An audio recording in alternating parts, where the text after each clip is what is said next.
25 करोड़ पर आतंक का साया। दिल्ली से 130 किलोमीटर दूर गिरफ्त में आए आतंकी।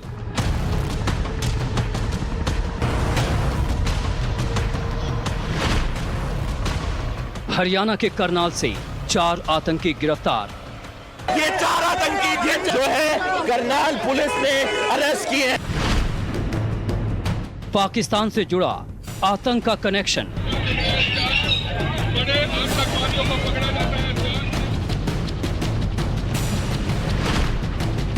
आतंकियों से बरामद आरडीएक्स का भंडार।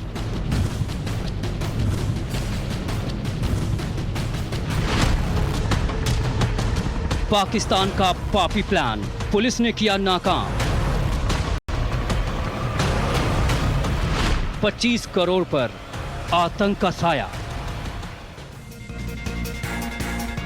नमस्कार, मैं हूं आपके साथ अनंत त्यागी और धाकड़ एक्सक्लूसिव में आज सबसे पहले आपके सामने डिकोड करते हैं जो आतंक की साजिश रची गई खालिस्तानी आतंकियों के द्वारा करनाल में। ये 4 चेहरे जरा आप देखिए, ये 4 चेहरे देखिए और एक एक तस्वीर आपको डिकोड करेगी कि आखिरकार करनाल के अंदर चल क्या रहा था। सबसे पहले जो 4 खालिस्तानी आतंकी गिरफ्तार किए गए, ये आपको बताएंगे कि चारों की कुंडली क्या है, आपको बताएंगे खालिस्तान का पाकिस्तानी कनेक्शन क्या है और इन चारों गिरफ्तार आतंकियों का आका कौन है जो पाकिस्तान में बैठ करके इनको ऑर्डर दे रहा था। आपको बताएंगे कैसे 25 करोड़ लोगों पर यह आतंक का साया था। 5 अलग अलग राज्यों में क्या प्लानिंग थी, आपको बताएंगे क्या क्या इनके गाड़ी से बरामद हुआ जिसमें आईडी मौजूद थी, इंप्रोवाइज्ड एक्सप्लोसिव डिवाइस जिसमें कि आरडीएक्स मौजूद था और गोलियों के बक्से बरामद हुए। आपको बताएंगे खालिस्तानी आतंक का रूट मैप क्या था, पाकिस्तान से कैसे यह असलहा, कैसे गोला बारूद भारत में दाखिल हुआ और फिर भारत में दाखिल होने के बाद ये आतंकी उसको देश में कहां कहां पहुंचाने वाले थे, वो पूरा रूट मैप, वो पूरा रोड मैप धाकड़ एक्सक्लूसिव में आपको दिखाने जा रहे हैं। सबसे पहले आपको बताते हैं कि कैसे इन आतंकियों को हरियाणा पुलिस, पंजाब पुलिस और केंद्रीय एजेंसीज के जॉइंट ऑपरेशन के बाद पकड़ा गया। रिपोर्ट आप देखिए जरा।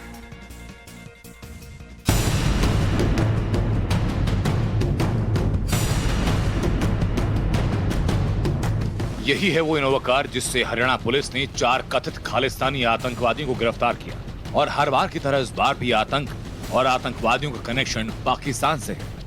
फिलहाल कोर्ट में लेकर जाया जा रहा है चारों आतंकियों को पेश करने के लिए। मधुबन थाना क्षेत्र से लेकर जाया जा रहा है और चारों का संबंध पाकिस्तान से सामने निकल कर आया है और फिलहाल कोर्ट में पेश किया जाएगा और उसके बाद जो है वो इनका पुलिस रिमांड हासिल किया जाएगा। पुलिस को एक बड़ी कामयाबी हाथ लगी है क्योंकि सीधा संबंध जो है वो पाकिस्तान से बताया गया है। ये 4 आतंकी जो है करनाल पुलिस ने अरेस्ट किए हैं और फिलहाल आप देख सकते हैं एक बड़ी कामयाबी करनाल पुलिस को हाथ लगी है और फिलहाल इन 4 आतंकियों को कोर्ट में पेश किया जाएगा।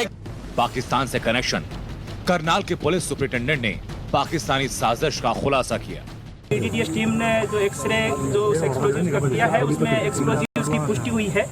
तो जो युवकों से भी मैंने पूछताछ करी है उसके अनुसार जो हरविंदर सिंह रिंदा जो कि पाकिस्तान बेस्ड है, उसने ड्रोन के जरिए फिरोजपुर जिले में इनकी सप्लाई करी थी।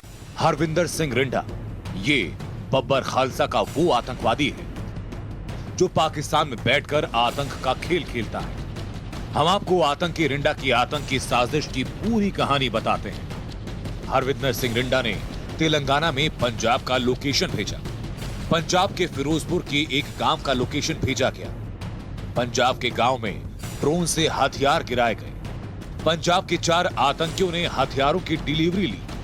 ये चारों आतंकी इनोवा से महाराष्ट्र के लिए रवाना हुए। ये चारों आतंकी पंजाब के फिरोजपुर से महाराष्ट्र के नांदेड़ जा रहे थे।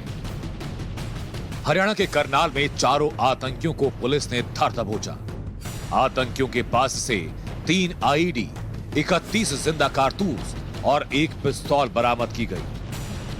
पाकिस्तान में बैठा आतंकी रिंडा भारत में 5 राज्यों के लिए साजिश रच रहा था, लेकिन राज्य और केंद्रीय एजेंसीज के जॉइंट ऑपरेशन ने पाकिस्तानी आतंकी हरविंदर सिंह रिंडा के नापाक इरादों को नाकाम कर दिया।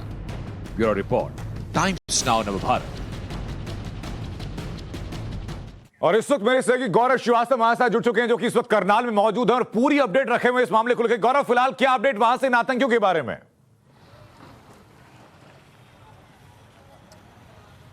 बिल्कुल, देखिए, ये जो संदिग्ध आतंकी पकड़े गए हैं इस वक्त वो हरियाणा पुलिस के करनाल में CIA 1 की जो का थाना है, जो क्राइम इन्वेस्टिगेशन एजेंसी है हरियाणा पुलिस की, उसके इस थाने के अंदर मौजूद हैं। और आज हरियाणा पुलिस ने इनको थोड़े ही देर पहले करनाल कोर्ट में पेश किया था, जहां पर उनको 10 दिन की पुलिस हिरासत में भेजा गया है। अब देखिए, 10 दिन की पुलिस हिरासत बहुत महत्वपूर्ण है, खास करके ये पता लगाने के लिए कि पहली बात 3 फिरोजपुर का रहने वाले व्यक्ति है, एक दूसरे शहर का है पंजाब का।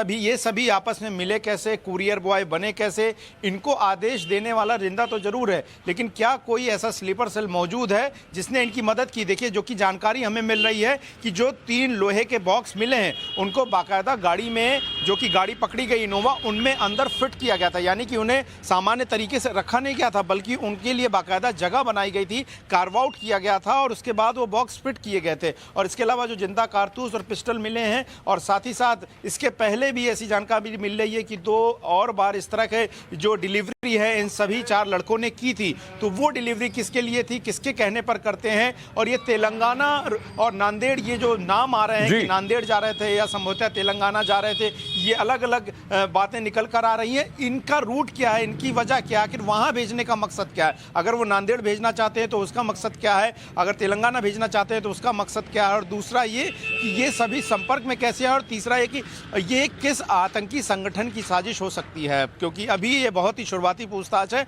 और जाहिर तौर पर हरियाणा पुलिस और पंजाब पुलिस मिलकर इन सभी 4 आरोपियों के घर पर जाने की कोशिश करेंगे। उस जगहों पर जाएंगे जहां से इन्होंने ये एक्सप्लोजिव इकट्ठा किए, जिनके जरिए ये बात कर रहे थे, जिन जगहों से इन्होंने ये इनोवा गाड़ी जो यहाँ पकड़ी गई है उसको इन्होंने लिया, और इसके अलावा जिनसे ये मिले थे, इन सभी बातों की तहकीकात करेगी। और इस बात की भी उम्मीद जताई जा रही है कि चूंकि ये पूरा मामला टेरर नंगर से जुड़ा हुआ, तो संभवतः नेशनल इन्वेस्टिगेशन एजेंसी जैसा केंद्रीय संगठन जो आतंकी मामलों में, इस मामलों में एक्सपर्टीज होता, वो इस मामले में इस पूरे इन्वेस्टिगेशन को ज्वाइन कर सकता है। लेकिन फिलहाल मैं आपको तस्वीर एक बार दर्शकों के लिए और दिखा दूंगा। ये गेट जो आप देख रहे हैं, ये CIA 1 का थाना है करनाल पुलिस का। और इस वक्त अगर मैं कोशिश करूं, ये देखिए, अंदर आपको तमाम गाड़ियां नजर आ रही होंगी, पंजाब पुलिस की, हरियाणा पुलिस की तमाम गाड़ियां, तमाम अधिकारी, करनाल के SP जो है वो भी इस वक्त अंदर बहुत देर से मौजूद है। और जब से आरोपियों को पेश किया गया, और क्योंकि मामला बहुत संवेदनशील है, इसको ध्यान में रखते हुए इन सभी 4 आरोपियों का जो मेडिकल है वो इसी थाने के अंदर किया गया, बल्कि इन्हें अस्पताल नहीं ले जाया गया। ये सारी चीजें हैं जो दिखाती है कि मामला बहुत गंभीर है। और देखिए, जिस तरीके से बीच बीच में खालिस्तान के होने की उपस्थिति की या उसके दोबारा से उभरने की बात पंजाब में कही जा रही है, तो क्या इन चीज़ों से ये कहीं बात जुड़ी तो नहीं है? क्योंकि पाकिस्तान की तरफ से, ISI की तरफ से लगातार कोशिश रही है कि अलगाववादी संगठन जो खालिस्तान की मांग करते हैं, उससे जुड़े हुए जो लोग हैं, क्या उससे कोई तार तो नहीं जुड़े हैं? क्या उन लोग को इस्तेमाल तो नहीं किया जा रहा है? और ये जो 4 लड़के हैं, क्या ये वाकई में एक ट्रेंड किसी तरीके के? बिल्कुल गौरव, मैं वापस लौट रहा हूं आपके पास, और हम आपसे यह भी जानेंगे कैसे इन आतंकवादियों की धरपकड़ की गई, उसके बाद क्या ऑपरेशन रहा। लेकिन हरियाणा पुलिस ने 4 आतंकवादियों को गिरफ्तार किया, और जिस वक्त गिरफ्तार किया गया उस वक्त टाइम्स नाउ नवभारत के संवाददाता हिमांशु नारंग वहीं पर मौजूद थे, मधुबन थाने में मौजूद थे। उनकी रिपोर्ट दिखाते हैं, फिर वापस लौट रहे हैं गौरव के पास। करनाल से पुलिस ने 4 आतंकियों को गिरफ्तार किया है, जिनका संबंध सीधे पाकिस्तान से था। आप देख सकते हैं इस समय मधुबन थाना क्षेत्र से हम आपको तस्वीरें दिखा रहे हैं, जहां पर बम निरोधक दस्ता पहुंचा हुआ है, साथ ही साथ डॉग स्क्वाड की टीमें पहुंची हुई हैं और IPS अधिकारी मौके का जायजा ले रहे हैं। बस्तारा टोल प्लाजा से 4 को गिरफ्तार किया है, इनोवा गाड़ी में गिरफ्तार किया है, और इनके पास से जो बरामद किया है, एक देसी पिस्तौल, 30 जिंदा कारतूस और कंटेनर के अंदर बारूद बरामद किया गया है। गुरप्रीत, अमनदीप, परविंदर और भूपिंदर इन 4 के नाम है। इन 4 का संबंध पंजाब से है, 3 फिरोजपुर के रहने वाले हैं और 1 लुधियाना का रहने वाला है, और हरजिंदर जो पाकिस्तान का रहने वाला है वो इन्हें असाइनमेंट देता था और लगातार ये सामान एक स्थान से दूसरे स्थान पहुंचाते थे। इनके पास से आज भारी मात्रा में बारूद बरामद बरामद किया है, साथ ही साथ देसी पिस्तौल बरामद की है, जिन्ना कारतूस बरामद किए हैं जो इन्हें तेलंगाना पहुंचाने थे। इससे पहले ये नांदेड़ भी इस तरीके का जो विस्फोटक सामग्री है वो पहुंचा चुके हैं और पुलिस को एक बड़ी कामयाबी हाथ लगी है। उम्मीद है कि यहाँ पर एनआईए की टीमें भी पहुंचेंगी। साथ ही साथ जो है करनाल में हरियाणा पुलिस के डीजीपी भी पहुंचेंगे और पूरी जानकारी करनाल पुलिस के माध्यम से ली जाएगी। एक बड़ी कामयाबी मिली है क्योंकि सीधा संबंध इन चारों आतंकियों का पाकिस्तान से था। पाकिस्तान से इन्हें लोकेशन आती थी जिसके जरिए ये अपने काम को अंजाम देते थे। पहले ये नांदेड़ भी विस्फोटक सामग्री पहुंचा चुके हैं, अब ये विस्फोटक सामग्री तेलंगाना पहुंचा रहे थे और एक बड़ी कामयाबी मिली है करनाल पुलिस को क्योंकि आईबी की जानकारी थी और बस्तारा टोल प्लाजा के नजदीक जो है एक नाकेबंदी की गई और वहां से चारों आतंकियों को गिरफ्तार किया गया। टाइम्स नाउ के लिए करनाल से हिमांशु नारंग। तो ये हमारी सहयोगी हिमांशु नारंग की रिपोर्ट आपने देखी है। उससे पहले गौरव के पास वापस लौटें, उससे पहले आपको इन पांचों आतंकियों की कुंडली जरा दिखा देते हैं कि पांचों आतंकियों का बैकग्राउंड क्या है, कहां से संबंध है। एक एक करके आतंकी आपको बता रहे हैं। इनमें से जो 4 आतंकी गिरफ्तार किए गए, इनमें से 3 आतंकी फिरोजपुर के रहने वाले हैं। वो गुरप्रीत भी फिरोजपुर का रहने वाला है जो कि आतंकी है। इसके अलावा जो बाकी 2 और आतंकी हैं वो भी फिरोजपुर के रहने वाले हैं और सीधा संबंध इनका बब्बर खालसा से। बब्बर खालसा जिसका कि आका रिंडा इस वक्त पाकिस्तान में बैठा हुआ है और पाकिस्तान से इस पूरे ऑपरेशन को हैंडल कर रहा था।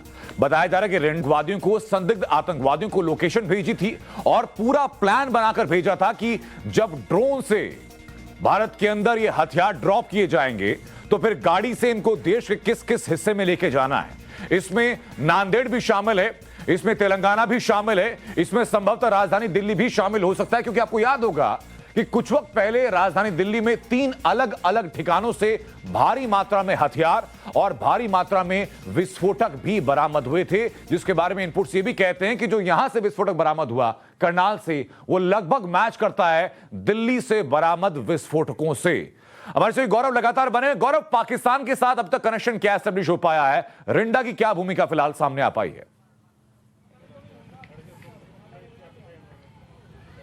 देखिए, रिंडा की भूमिका बहुत महत्वपूर्ण है। ये माना जाता है कि जिस तरीके से लगातार अगर देखें तो अंतर्राष्ट्रीय सीमा पर बसे संवेदनशील प्रांत पंजाब में समय समय पर अलगाववाद की समस्या जो है वो निकलकर सामने आती है और कहीं ना कहीं जो खालिस्तानी सेंटीमेंट है उसके होने की बात होती है।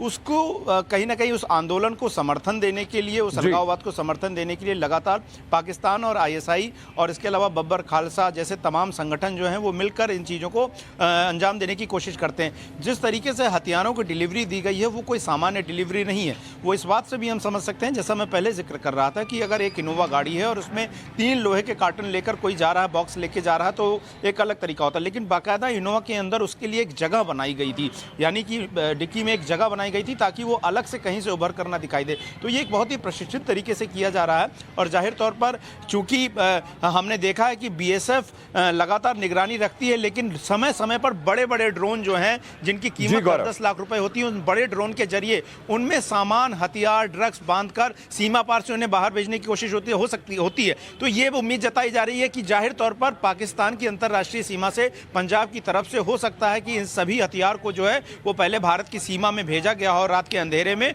और उसके बाद ये पहुंचाने की कोशिश, जैसे कि तेलंगाना की बात हो रही थी। लेकिन सवाल यही बना कि तेलंगाना, नांदेड़, इन जगहों पर इन एक्सप्लोजिव्स को भेजकर किया क्या जाने वाला है। बिल्कुल, और ये एक साजिश टाइम्स नाउ भारत डिकोड कर रहा है गौरव, और जैसी और इनपुट्स हासिल होते हैं इन संदिग्ध आतंकवादियों के बारे में वापस लौटेंगे। बड़ा शुक्रिया गौरव आपका। लेकिन अब मिलवाते हैं आपको करनाल के हीरो से, क्योंकि सवाल ये कि आखिरकार ये विस्फोटक पकड़ा कैसे गया, तो वो कौन है जिसने विस्फोटकों को पकड़ा, वो भी बिना किसी जान माल के नुकसान के। दिखाते हैं आपको। नाम है डीआरडीओ का दक्ष। भारतीय रक्षा अनुसंधान और विकास संगठन डीआरडीओ ने इस रोबोट को बनाया है जिसने इस पूरे कैंपेन को पकड़ा है। 100 मीटर की दूरी से इसको ऑपरेट किया जा सकता है। रोबोटिक हाथ इसमें होते हैं जिससे किसी भी चीज को ये आसानी से उठा सकता है, और ये इसकी एक बड़ी खूबी है। और खूबियां बताते हैं आपको। इसकी खूबियां ये भी कि खांचेदार जो पहिए इसके हैं उसके जरिए ये सीढ़ियां भी चढ़ सकता है, यानी अगर सीढ़ियों पे भी कोई बम होता है, कोई एक्सप्लोसिव होता है, तो वहां तक पहुंचने में डीआरडीओ का दक्ष पूरी तरीके से सक्षम है। रेडियो फ्रीक्वेंसी शील्ड डीआरडीओ के दक्ष के पास है, जिससे कि ये दूर से ही भांप भी सकता है और फ्रीक्वेंसी को ब्लॉक करके विस्फोट होने से रोकने की संभावनाएं, जो क्षमताएं हैं डीआरडीओ दक्ष के अंदर पूरी तरीके से हैं। बायोलॉजिकल वॉर हो, केमिकल बॉम्ब हो या फिर किसी और तरीके का बॉम्ब, हर बॉम्ब को निष्क्रिय करने में डीआरडीओ दक्ष पूरी तरीके से सक्षम है, जो कि आज करनाल का हीरो साबित हुआ। करनाल की बात हमने की, अब सीधे बात करते हैं हम लोग आतंकवादियों से जुड़ी हुई, क्योंकि आतंकवादियों को जिस कार से गिरफ्तार किया गया उस कार में भारी मात्रा में गोला बारूद था। महाराष्ट्र के नांदेड़ उसको ले जाया जा रहा था। पुलिस को पैरों तले जमीन तब खिसक गई जब गाड़ी से बड़ी मात्रा में आरडीएक्स भी मिला। और क्या क्या बरामदगी हुई, दिखाते इस रिपोर्ट के जरिए आपको।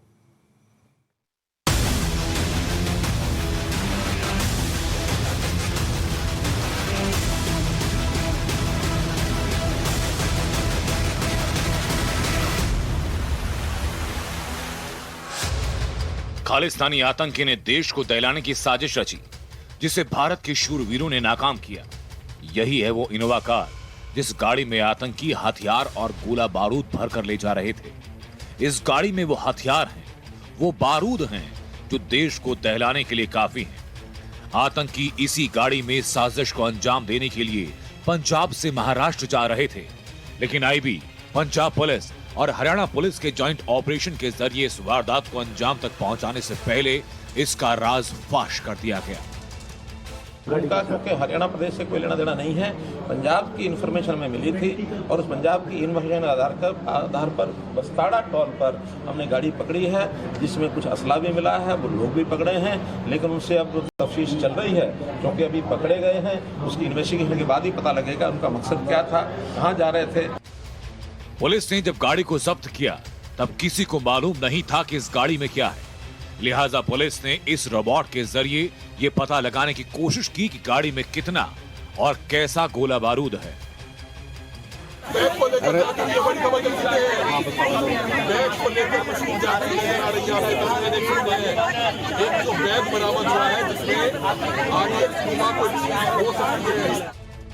इस रोबोटिक इक्विपमेंट के जरिए पता लगाने की कोशिश की गई कि आखिर गाड़ी में क्या है और कितना खतरनाक बारूद भरा है। जांच के बाद जो कुछ पुलिस के हाथ लगा, पुलिस के पैरों तले की जमीन खिसक गई।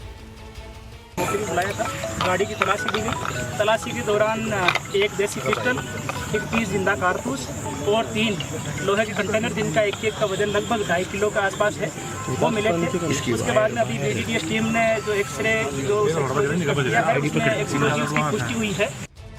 गाड़ी के अंदर गोलियों से भरा कंटेनर था, गाड़ी के अंदर बारूद से भरा कंटेनर था। पुलिस को शक की गाड़ी के अंदर कंटेनर में जो बारूद मिला वो आरडीएक्स हो सकता है। भारी मात्रा में मिले आरडीएक्स से साफ किया आतंकियों का इरादा किसी बड़ी साजिश को अंजाम देने का था। पुलिस को इस गाड़ी में 3 इम्प्रोवाइज्ड एक्सप्लोसिव डिवाइस यानी आईईडी बम मिले। पुलिस को इनके पास से इतनी गोलियां और इतना बारूद मिला कि आतंकी कई जगहों पर बड़ी वारदात को अंजाम दे सकते हैं। हथियारों का इतना बड़ा जखीरा मिलने के बाद पुलिस इस बात की जांच में जुट गई कि आतंकियों की बड़ी वारदातों को अंजाम कहां देने का प्लान था। आतंकी इस पूरी साजिश को धाकड़ एक्सक्लूसिव में हम लोगों ने डिकोड किया। एक छोटे से ब्रेक का वक्त है, ब्रेक के बाद वापस लौट रहे हैं और दिखाएंगे आपको उत्तर प्रदेश का पुष्पा, जो कि फायर नहीं बल्कि फ्लावर है। 1000 करोड़ की संपत्ति। सवाल यह है कि इस नदी पर कब्जा कैसे कर लिया गया और हाजी इकबाल किस तरीके से यहाँ के लोगों को धमका डराकर यहाँ की जमीनें छीनता रहा। जमीन कब्जे के लिए कैसे बदल दी नदी की दिशा। उसने गुंडागर्दी के बल पे जबरदस्ती सरकार के संरक्षण में पूरा इलीगल करता रहा, उसे कोई कहने सुनने वाला नहीं था। यूपी के सबसे बड़े अवैध खनन माफिया का काला चिट्ठा। काली कमाई छिपाने के लिए नौकरों के नाम पर संपत्ति। सवाल यह है कि इस नदी पर कब्जा कैसे कर लिया गया और हाजी इकबाल किस तरीके से यहाँ के लोगों को धमका डराकर यहाँ की जमीनें छीनता रहा। सत्ता बदली, खनन माफिया का इकबाल नहीं घटा। फर्जी तरीके से बनाव करवाया Abdul Waheed education charitable trust के नाम, न्यू भगत सिंह कॉलोनी के। यूपी के सबसे बड़े अवैध खनन के गढ़ से एक्सक्लूसिव रिपोर्ट। और भी बहुत अवैध धंधे इन्होंने किए हैं, सत्ता का सुख इनको प्राप्त होता रहा। टाइम्स नाउ नव भारत पर हाजी की हिस्ट्री शीट खुलेगी।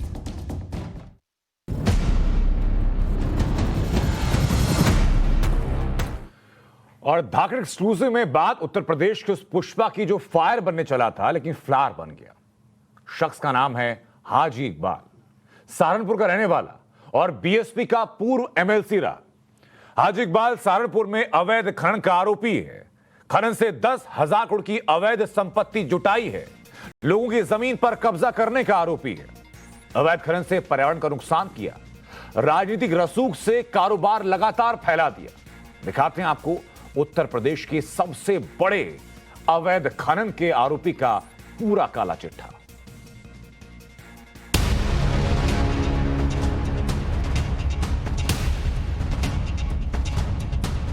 पश्चिमी उत्तर प्रदेश का सहारनपुर जिला, इसकी सीमाएं उत्तराखंड के साथ साथ हरियाणा से भी लगती हैं। उत्तराखंड के पहाड़ों से होते हुए यमुना नदी जमीन पर आती है और सहारनपुर की वो जगह जहां से यमुना नदी मैदान का रुख करती है। इसी नदी की तलहटी से एक शख्स अवैध खनन के दम पर अकूत संपत्ति का मालिक बन बैठा। इसका नाम है हाजी इकबाल। हाजी इकबाल की पहचान भी जान लीजिए।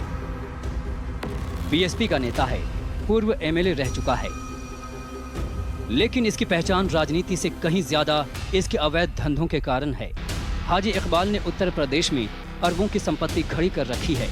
यूपी के सबसे बड़े खनन माफिया के काले साम्राज्य का पता लगाने के लिए टाइम्स नाउ नव भारत संवाददाता गौरव श्रीवास्तव पहुंचे सहारनपुर। हाजी इकबाल पर कानून पर शिकंजा कस गया है, लेकिन वो कानून के हाथों से अभी बचता फिर रहा है।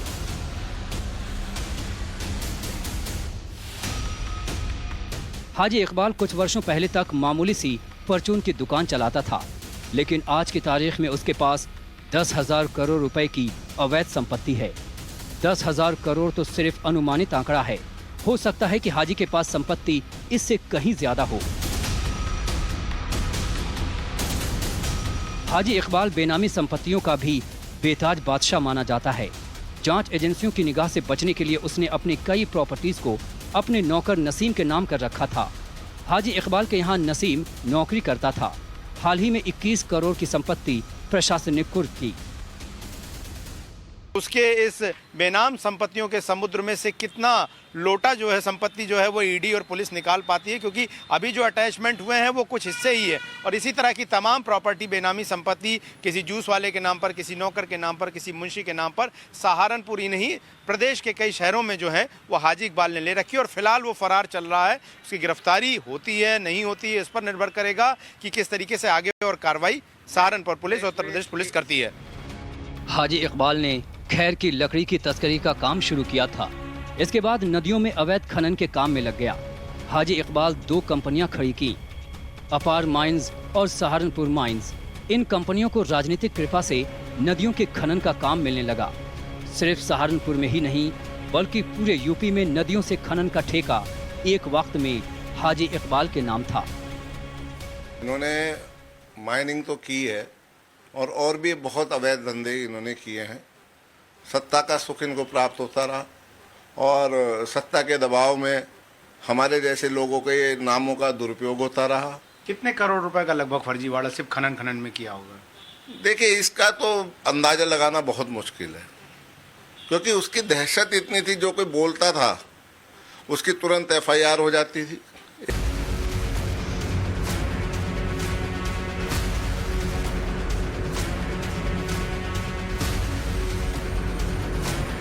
सहारनपुर से सटा हरियाणा का इलाका है हथनी कुंड बराज। इसी जगह से यमुना नदी के पानी का बंटवारा होता है। इस बराज से पानी दिल्ली, हरियाणा और उत्तर प्रदेश में जाता है।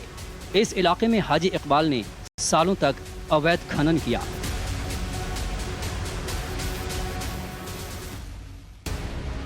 अवैध खनन से हाजी इकबाल रोजाना 2 से 5 करोड़ कमाता था। हाजी इकबाल के अवैध खनन की कहानी हम आपको दिखाना और समझाना चाहते हैं कि किस तरीके से यमुना नदी के हथनीकुंड बैराज से चंद मीटरों की दूरी पर किस तरीके से अपने सत्ता के संरक्षण के वक्त उस आदमी ने यमुना के आसपास के इलाके में इतने बड़े बड़े गड्ढे कर दिए। हम एक ऊंचाई पर टीले पर खड़े हैं और आप ये जो बड़े बड़े गड्ढे देख रहे हैं, यहाँ पर दरअसल काफ़ी मात्रा में खनिज और जो पत्थर होते हैं वो होते थे। और यहाँ पर जैसे आप वो क्रशर देख रहे हैं, उस तरह की क्रशर मशीनों का इस्तेमाल करके इन पत्थरों को निकाला जाता था। और आप देखिए कैसे इस पूरे इलाके में अवैध खनन करके इस पूरे इलाके को गड्ढा कर दिया गया। यमुना नदी से चंद मीटर की दूरी पर अवैध खनन के कारण 50 फीट गहरा गड्ढा हो गया। ये गड्ढे हाजी इकबाल के अवैध खनन की कहानी बताते हैं। हाजी इकबाल को पट्टा मिला है 2 किलोमीटर दूर। उसके नाम तो नहीं था, लेकिन उसके भाई उसके नौकर चाकरों के नाम पट्टे करवाता था वो अपने। और उसके बाद वो खुदाई करता था पूरा, किसी की भी जमीन हो, चाहे ग्राम समाज की जमीन हो, चाहे किसी की अपनी निजी जमीन हो, लेकिन वो जबरदस्ती गुंडागर्दी के बल पे खुदाई करवाता था। कोई उसे रोकने वाला नहीं था। अगर कोई उसे रोकने की बात करता था, उसके खिलाफ कहीं एप्लीकेशन वगैरह लगाता थाने कचहरी में, तो उसके खिलाफ वो झूठे मुकदमे करवा के उसको जेल डलवा देता था, धमका डरा देता था। हाजी इकबाल पर अवैध खनन के साथ साथ जमीनों पर अवैध कब्जे का भी संगीन इल्जाम है। सहारनपुर में ये है ग्लोकल यूनिवर्सिटी। इस यूनिवर्सिटी को बनाने के लिए 65 हेक्टेयर ग्राम सभा की जमीन हाजी इकबाल ने हड़पी। इस यूनिवर्सिटी के लिए हाजी इकबाल ने कुदरत से खिलवाड़ किया। अपनी यूनिवर्सिटी के लिए हाजी इकबाल ने एक बरसाती नदी की दिशा ही बदल दी। टाइम्स नाउ नव भारत के पास साल 2009 और 2022 की सैटेलाइट इमेज है। इस इमेज से आपको साफ पता चलेगा कि कैसे एक नदी का रास्ता अब बंद कर दिया गया है। सहारनपुर की बेहट तहसील में हम हैं और जिस जगह पर हम खड़े हैं, दरअसल यहाँ से एक बरसाती नदी, जिसे यहाँ के स्थानीय लोग चपड़ी नदी के नाम से जानते हैं, वो गुजरती है और जो उधर पहाड़ों की तरफ से आती है और इधर आगे की तरफ जाती है। लेकिन जिस नदी की तलहटी में मैं खड़ा हूँ, अगर इससे आप दूसरी तरफ देखेंगे तो यहाँ पर आपको मेरे दूसरी तरफ जो है वो हाजी इकबाल की ग्लोकल यूनिवर्सिटी का कैंपस दिखाई देगा। अब आप समझिए कि जिस जगह से नदी गुजर रही हो, उसी जगह नदी के रास्ते पर जमीन पर अवैध कब्जा करके हाजी इकबाल ने इतनी बड़ी यूनिवर्सिटी खड़ी कर ली। हाजी इकबाल ने इतनी जमीनें कब्जा कैसे कर ली यहाँ पर? जी इन्होंने कर रखे थे दलाल टाइप के लोग खड़े, दलाल वो आगे की जमीन खरीदते थे मेन रोड की, और पिछली जमीन को जो है कह देते कि हेलीकॉप्टर लेकर आओ जब जाइयो तुम अपने खेत में। वो फंसी को देते थे जमीन, वह आधारी सदारी जितनी भी बेचते थे वो उस जमीन को। अच्छा। और जी कुछ ग्राम समाज जो 30 में जमीन में वो उन्होंने नहीं दी, गरीब लोगों को इन्होंने अपना कब्जा करा इस पर। तो ये जहाँ हम खड़े हैं ये नदी का रास्ता है? ये नदी का है जी। सिस्टम से हाथ मिलाकर हाजी ने नदियों को छलनी करना शुरू कर दिया। अब योगी सरकार में केवल हाजी इकबाल धीरे धीरे बेनकाब हो रहा है और उसके अवैध धंधों में शामिल लोगों पर भी शिकंजा कस रहा है। इस ग्लोकल यूनिवर्सिटी के ज्यादातर कोर्सेज को मान्यता तक प्राप्त नहीं है और यहाँ से पढ़े तमाम जो छात्र हैं वो कई बार इच्छा मृत्यु तक की मांग कर चुके हैं। अब सवाल यही है कि एक एक करके हाजी इकबाल के साम्राज्य की तमाम तस्वीरें जो हैं वो निकल कर सामने आ रही हैं, चाहे वो लकड़ी के तस्करी से हो या अवैध खनन से लेकर तमाम बेनामी और फर्जी कंपनियां खड़ी करने को लेकर।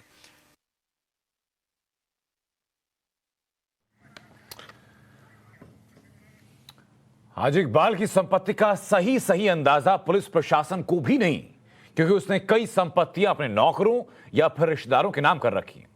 टाइम्स नाउ संवाददाता गौरव श्रीवास्तव ने सहारनपुर में पड़ताल की तो पता चला कि हाजी इकबाल ने गरीब किसानों को भी अपना शिकार बनाया है। एक छोटी सी परचून की दुकान चलाने वाला शख्स क्या इतने बड़े बंगले का मालिक हो सकता है? क्या एक छोटी सी दुकान चलाने वाला पॉश इलाके में कई बंगले खड़ा कर सकता है? ये जादू कर दिखाया है सहारनपुर के पूर्व बीएसपी एमएलसी हाजी इकबाल ने। यूपी का सबसे बड़ा खनन माफिया हाजी इकबाल कभी एक छोटी सी दुकान चलाता था, लेकिन आज की तारीख में वो करीब 10,000 करोड़ की संपत्ति का मालिक है। सहारनपुर की बेहट इलाके की गली में आज भी उसकी दुकान मौजूद है। अब उसने दुकान को सिर्फ 1,000 महीने के किराए पर किसी दूसरे को दे रखा है। सहारनपुर के बेहट की इस तेलियों वाली गली में ही, इन तंग गलियों में ही हाजी इकबाल जो है वो एक परचून की दुकान चलाता था। वो परचून की दुकान जो है वो अभी भी मौजूद है, लेकिन फ़िलहाल तो हाजी इकबाल जो है वो फ़रार है और अरबों करोड़ों की संपत्ति, बेनामी संपत्तियों का मालिक, 111 ज़्यादा सी कंपनियों में का मालिक हाजी इकबाल जो है इसी दुकान पर बैठा करता था। और इसी दुकान से शुरू करके उसने सबसे पहले खैर की लकड़ियों की तस्करी का काम शुरू किया और जब वो अवैध खनन के कारोबार में घुसा तो उसने अरबों के वारे न्यारे कर दिए और यही वजह है कि आज उसके पास अकूत संपत्तियों का एक पूरा जखीरा है। ये दुकान माता जी, ये दुकान हाजी इकबाल की है? हाँ, ये हाजी इकबाल। आप किराए पे ले रखी हैं? हाँ जी, किराए कब पे। से है आपके पास किराए पे? ये तो हम भी काफी दिन से रहे, 17-18 साल थे। अच्छा अच्छा। हाँ। तो उसके पहले वही दुकान चलाते थे? हाँ, उससे पहले नहीं चलाते। उसके बाद वो आए कभी मिलने आपसे? ना, मैं नहीं आते। कितना किराया लेते आपसे? 1000 रुपए ले। 1000 रुपये। इन्हीं गलियों में रहने वाले हाजी इकबाल ने अवैध खनन और अवैध कब्जे से सहारनपुर के पौश इलाके में एक नहीं बल्कि 4-4 कोठियां खड़ी कर ली। टाइम्स नाउ भारत आपको एक एक करके हाजी इकबाल की संपत्तियों का नेटवर्क दिखा रहा है। इस वक्त हम जहां खड़े हैं ये सहारनपुर ज़िले में जिलाधिकारी निवास के पीछे की भगत सिंह कॉलोनी है।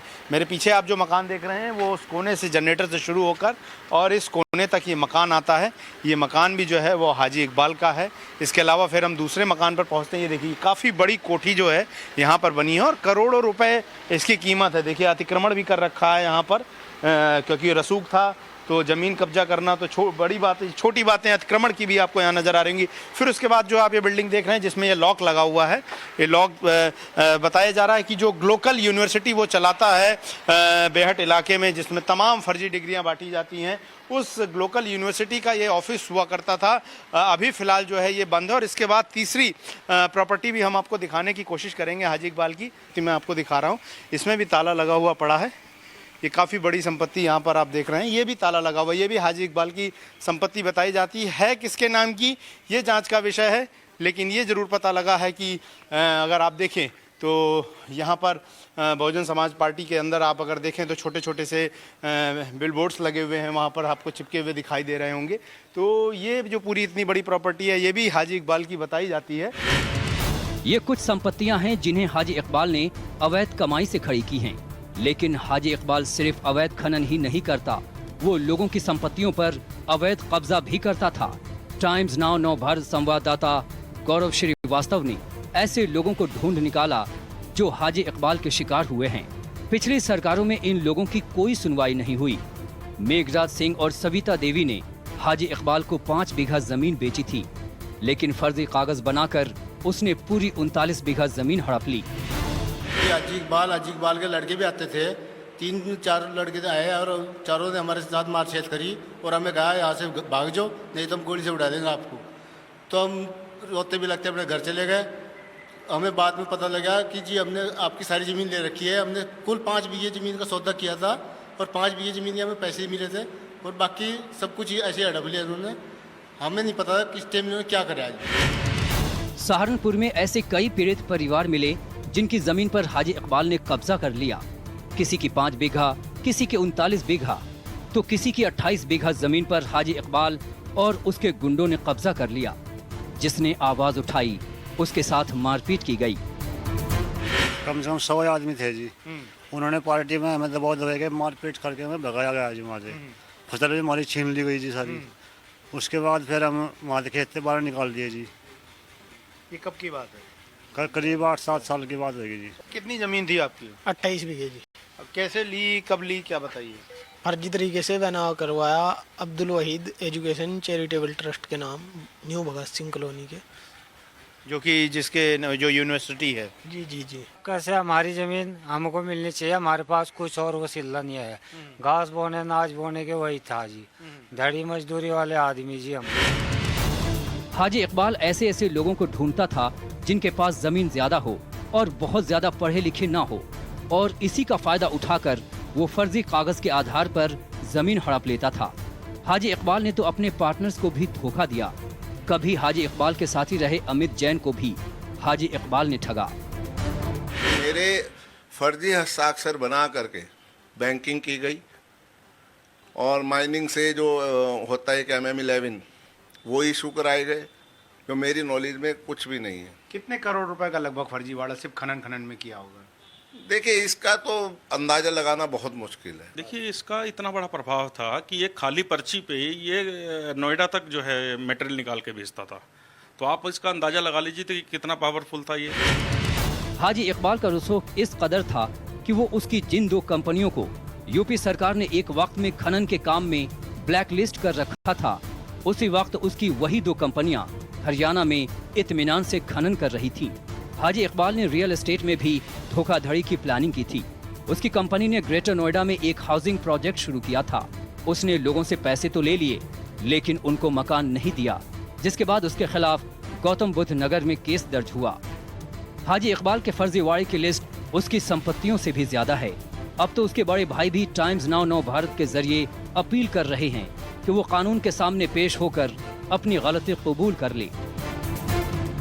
अब आपको लगता नहीं कानून का शिकंजा उन्हें कसता जा रहा है? वो तो होगा जी, अगर मैं करूँगा मैं भी होऊंगा, वो करेगा वो भी होगा।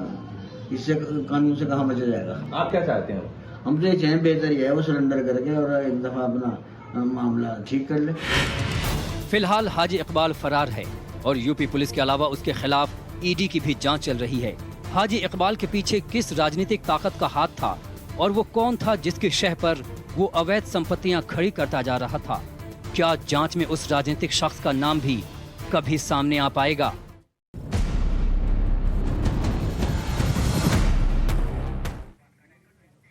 और अब सीधा रुख करते हैं महाराष्ट्र की राजनीति का। उद्धव ठाकरे से सीधी चुनौती लेने वाली अमरावती से निर्दलीय सांसद नवनीत राणा और उनके पति रवि राणा की आज जेल से रिहाई हुई। 13 दिन बाद नवनीत राणा और रवि राणा जेल से बाहर आए। दोनों को कल ही कोर्ट ने जमानत दी थी, लेकिन जमानत के कागजात जेल में ना पहुंचने के चलते उनकी जेल से रिहाई 1 दिन बाद हुई। ये तस्वीरें जरा जब देखिए आप कि आज जब जेल से रिहाई के बाद नवनीत राणा और रवि राणा अस्पताल में मिले तो क्या हुआ। उससे पहले नवनीत राणा जब निकली जेल से बाहर तो क्या तस्वीर थी वो आप देखिए। नवनीत राणा की आंखों में आंसू थे, प्रेस से बात नहीं वो कर रही थी और सीधा उनको अस्पताल ले जाया गया। तब खराब तबीयत के चलते अपने पति रवि राणा से जब अस्पताल में मिली तो आंसू का सैलाब आपने देखा।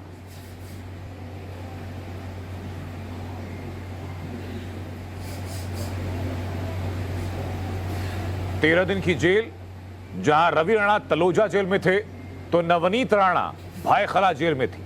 कल दोनों को जमानत मिल गई थी, लेकिन जमानत के कागजात नहीं पहुंचे समय पर, इसलिए 1 रात और दोनों को जेल में रहना पड़ा। ये राणा दंपत्ति की भावुक करने वाली तस्वीरें और कई बातें खास रही जेल से रिहा होने के बाद। नवनीत राणा ने जहां प्रेस से बिना बात करते हुए भावुक होकर वो सीधा अस्पताल पहुंची, तो रवि राणा जब जेल से बाहर निकले तो अपनी गाड़ी में हनुमान चालीसा उनके हाथ में थी और हनुमान चालीसा दिखाते हुए रवि राणा जेल से बाहर निकले थे। और इस वक्त की तस्वीरें जब नवनीत राणा और रवि राणा अस्पताल में दोनों मिले थे, जहां नवनीत राणा को तबीयत खराब होने के चलते अस्पताल ले जाया गया।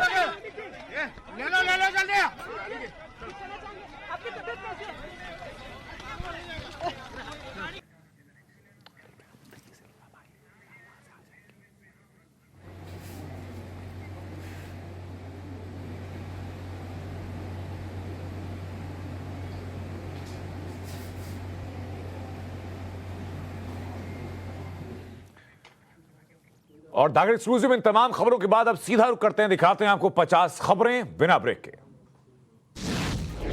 पश्चिम बंगाल के सिलीगुड़ी में अमित शाह की रैली, ममता बनर्जी को घेरा गया, कहा ममता के खिलाफ लड़ाई जारी रहेगी। अमित शाह ने जल्द